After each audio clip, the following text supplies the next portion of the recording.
Okay, floor 11. This is the penultimate floor. We are getting very close now, people. We're on the last major, I guess, biome switch. Now in kind of a greenhouse sort of looking area, or arbitorium, I guess. Is that an accurate way to describe that? Arbitorium? Arboretum? Maybe? A little more accurate? I don't know. No, maybe not arboretum. Or maybe yes. An indoor one anyways. Just kind of that intricate glass ceiling sort of a look. Anyways. I'm getting so sidetracked looking up stuff, I'm sorry.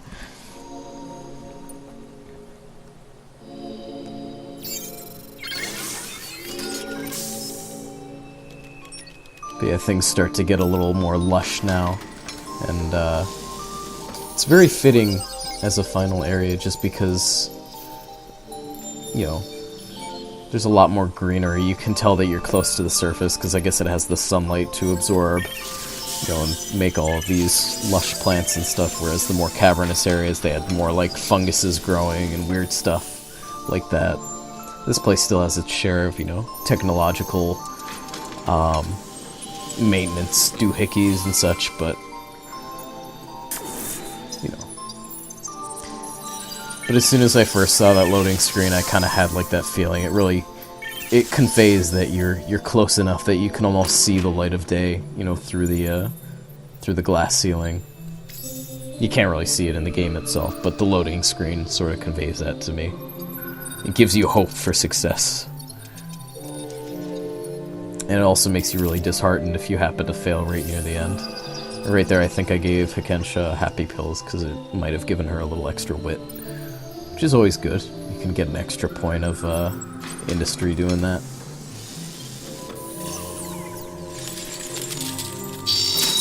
Oh boy! But yeah, the game decides to go super crazy on the Silic enemies here. Silic enemies are really my worst nightmare when it comes to you know, fighting off enemy forces, because I am so reliant on my minor modules to stay alive, and I think kind of the whole point of a lot of the Silics is to take care of your minor modules, your major modules, or with the small rotating guys, try and take on your crystal directly and just be so subtle that you ignore them and they slip through your defenses while you're focusing on everything else going on. But yeah, really the Herna, they don't focus a lot on your modules. They focus on your heroes mostly, or busting open doors to spawn more things, which is dangerous in its own right. But yeah, the Silics are very specified towards breaking all your shit. And right here, I'm getting a little funky with my my strategy. I'm running back and forth. Keep the enemies in the room for longer so they can take more damage from the tear gas. So I weaken them down enough and then I just finish them all off. Nice and easy. But yeah, the Chimeras are more just... I don't know, the Chimeras are really pretty offensive as well. The Herna and the Chimera really focus on attacking your heroes, I guess. And they do have some very effective enemies for that. The big chunky guys, not the Chimera Keepers, the stationary ones, but the ones that kind of jiggle around as they walk from room to room. Those guys have a kamikaze ability where they blow themselves up, and if they're in a room with modules, that actually does a lot of damage at once to the modules. The Silics, by comparison, are a lot more, you know, they do damage over time, so they're more of a long-term problem, whereas the kamikaze guys, they explode, do their damage in one go, and then it becomes a problem later, especially if you get those guys combined with the Silics. But yeah, Chimeras are... They've got some nasty stuff going on, but I would say definitely my least favorite... Well, I do like their designs a lot, but my least favorite enemy type as far as, you know, how it opposes my playstyle would be the Silics. And the Chimeras are, I guess, second worst. The Herna are only scary for how much raw damage they can do to your heroes, and also their riders breaking open your doorways, which can wreak havoc on on you very easily. And then the necrophages, I guess the necrophages also do attack your major modules directly with the necro drones, and then they have the smaller kamikaze fly guys, but they do so little damage unless they come in, you know, a huge quantity and they all blow up at once. I don't see them being super effective, because I've never really had that many of the small necrophage flies blow up at once.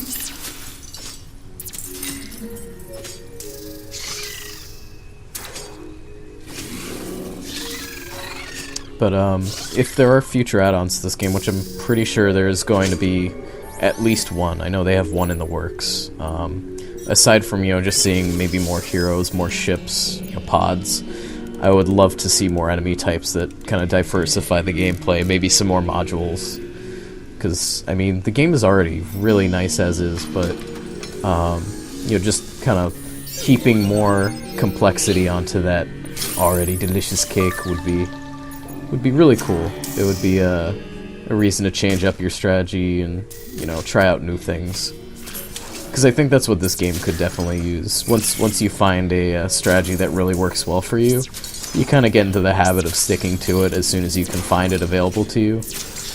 Like, mine is developed from kip cannons and neurostuns to tear gas, and neurostun to tear gas, pepper spray, and neurostun. Like, you know, your strategy does grow as time goes on, but I feel like you do eventually get into sort of you get into a theme of how you play the game. You get into a play style, and the pods definitely help a lot with that. And I think the pods are a great way to change up how you play the game.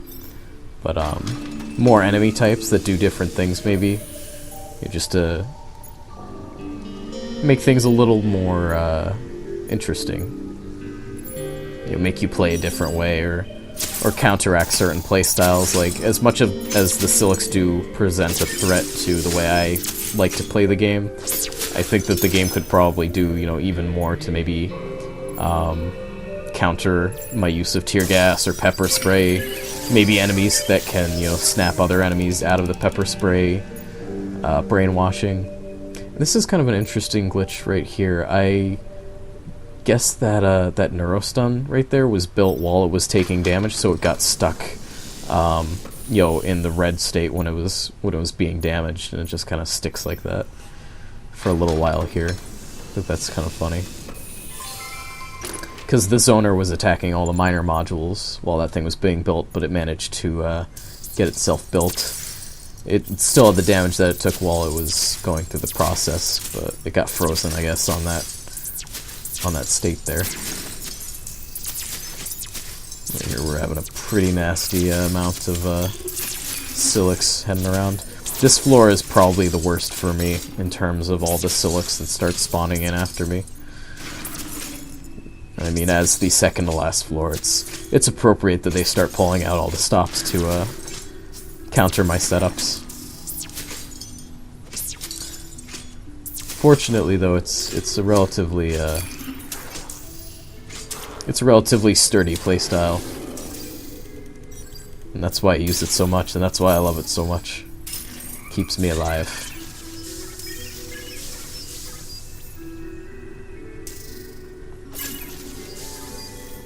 But yeah, just keep on fixing those every floor. This is getting to the point, though, where the zoners are doing enough damage that, you know, my outermost rooms I'm having to replace the modules for almost every floor. So it's definitely not a good idea to start putting any major modules out there. That's just going to waste my industry more than anything else.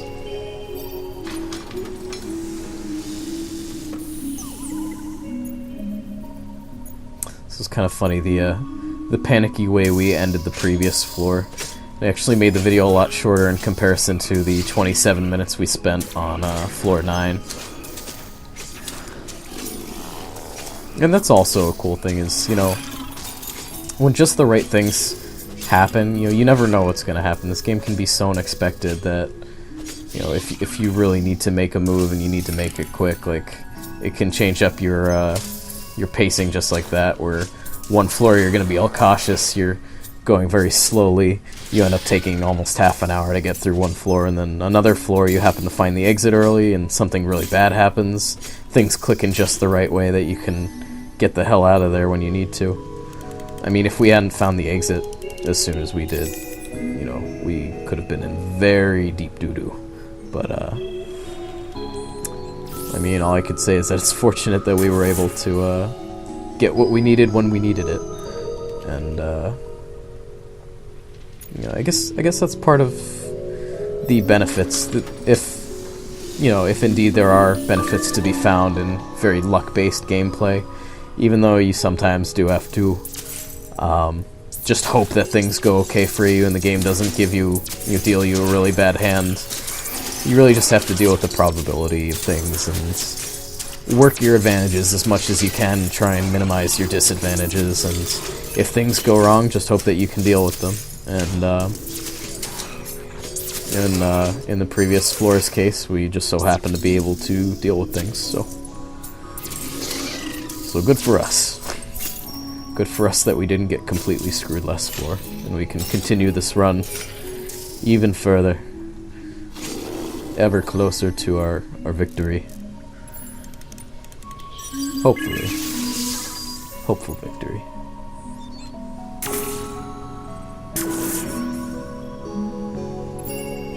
So right here I decide finally to use a land module. What the land module does is increases the defense power of all of your minor modules, and I think maybe your major ones as well. Yeah, it gives you basically just makes them a little more sturdy, and I think with all the silics that we're running into, that's gonna be a very good thing to focus on. Sorry, I just thought I heard, I guess I heard a car passing by, but it sounded my microphone's like wind blowing or something.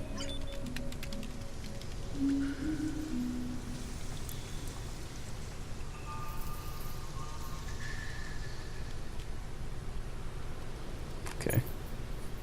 Just taking it all in, that natural beauty of the endless dungeon. Look at all those doors to open. It's a pretty sight, all those doors. Pretty terrifying.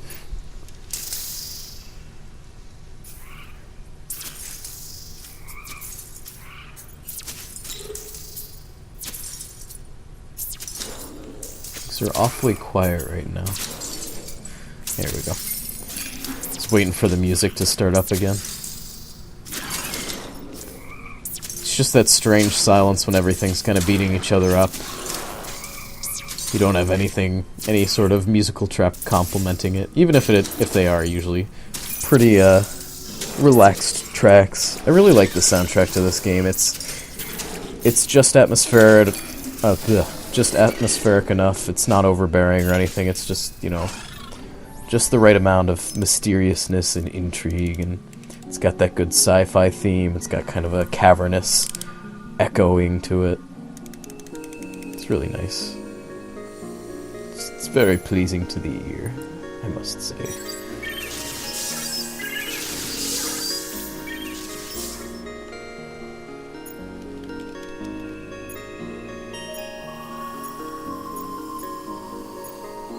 I do really like these rooms where you can actually see the glass ceiling.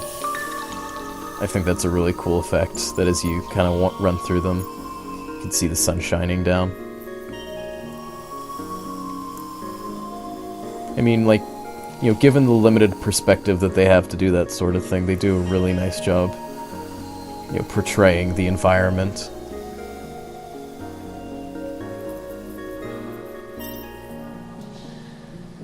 And the game actually is, I think, partially in 3D, at least, part of the dungeon walls and all that. There is kind of a perceived depth to it. That's because it is sort of made in a 3D environment, but with sprites running around and interacting in it and decorating the dungeon areas. Because if you've seen, the game does have a dynamic lighting system. If you have the power on in some rooms, you can sometimes see the character run by the source of the light, and you'll see their little pixel art shadow kind of move along the walls.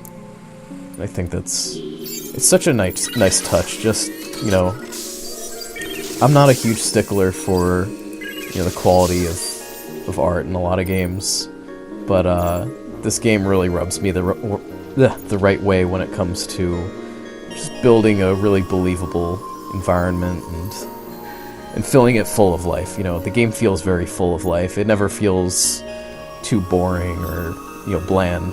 There's always a lot to look at, and it's very pretty stuff to look at, you know. So I gotta say big props to the artists and animators and level designers, I guess. Well, to an extent. I mean, you gotta have some amount of, I guess, level design, at least in designing the rooms themselves in a more literal sense. Maybe not so much since it's a roguelike and, you know, a lot of the random generation aspect is just kind of square rooms, but gosh darn it, the square rooms sure are pretty. All rectangular, technically.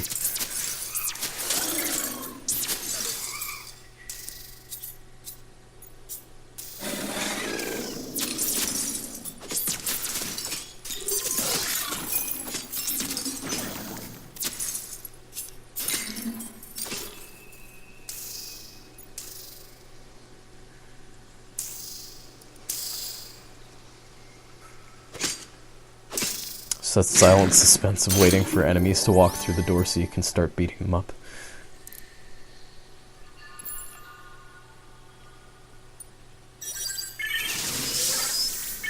Yeah, as I said before, that one room kind of being our first engagement room. It's taken a lot of abuse, a lot of punishment from the monsters, because that's where most of them are coming from.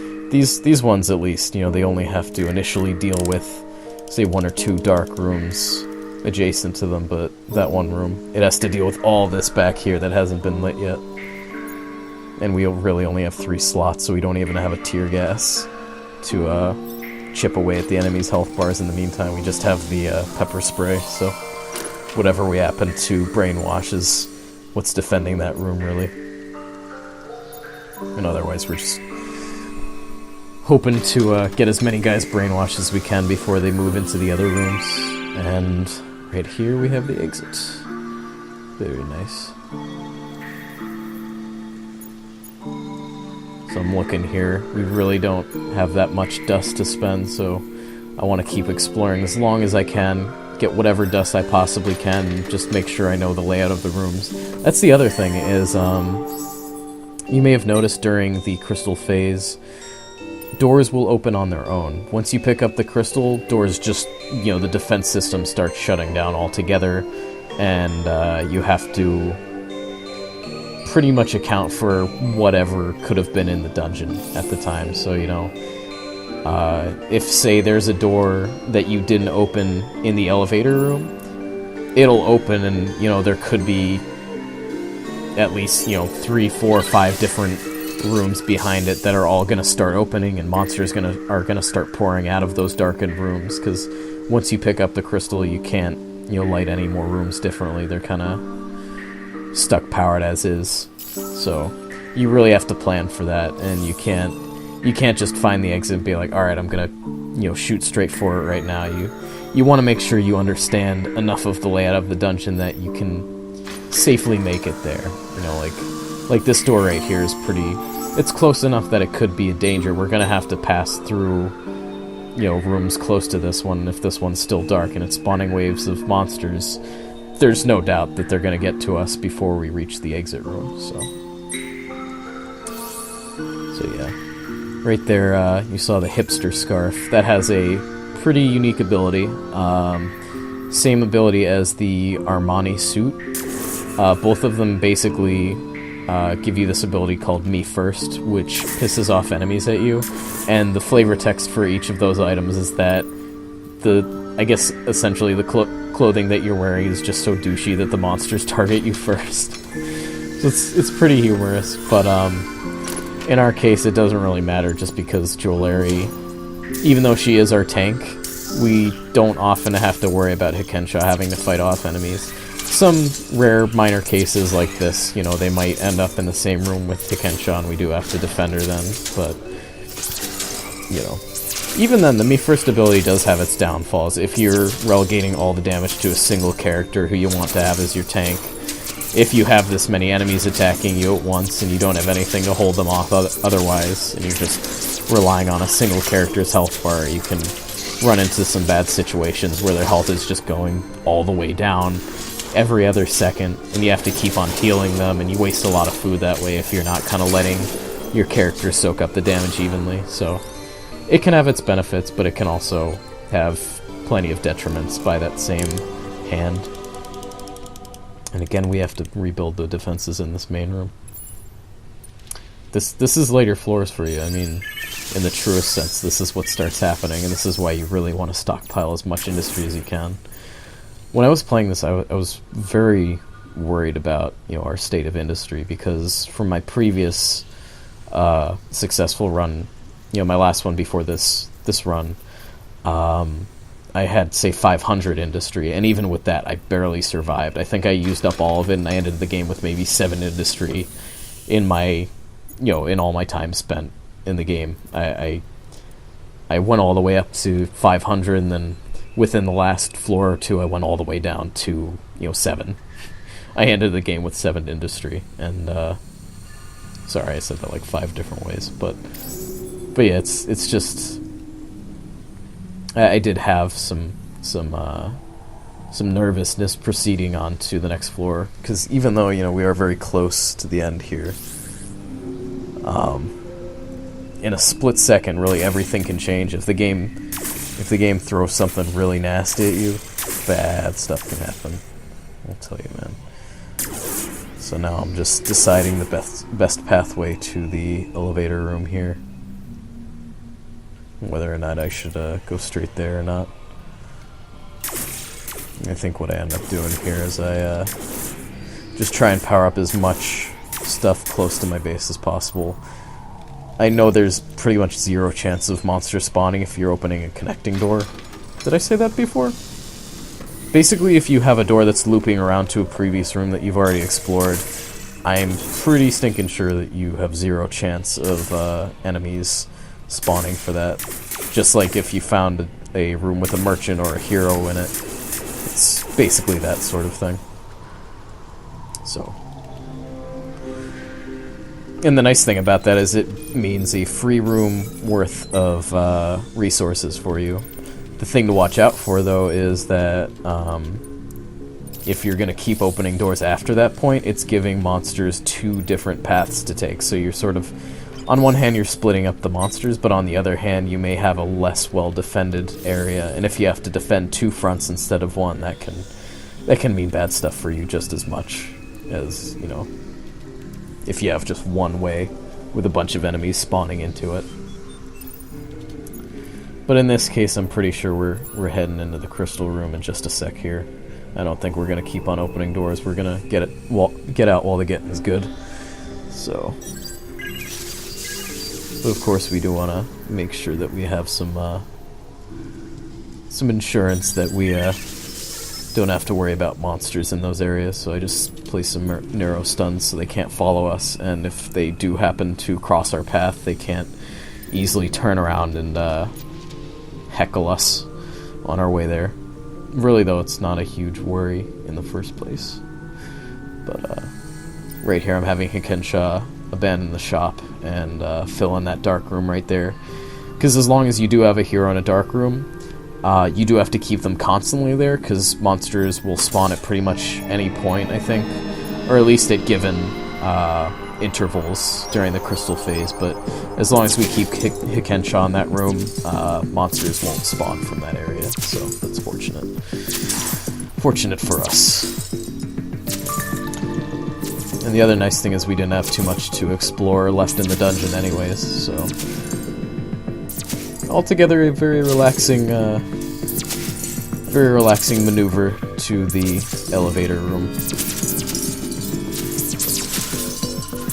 Unlike the last floor or two. Yeah, we're doing good. So next up is going to be the final floor. Floor 12 is our last floor before victory, so we'll see what happens next time. Thank you for following this far. Next time we will see suppose, the conclusion to this series. So yeah, catch you then.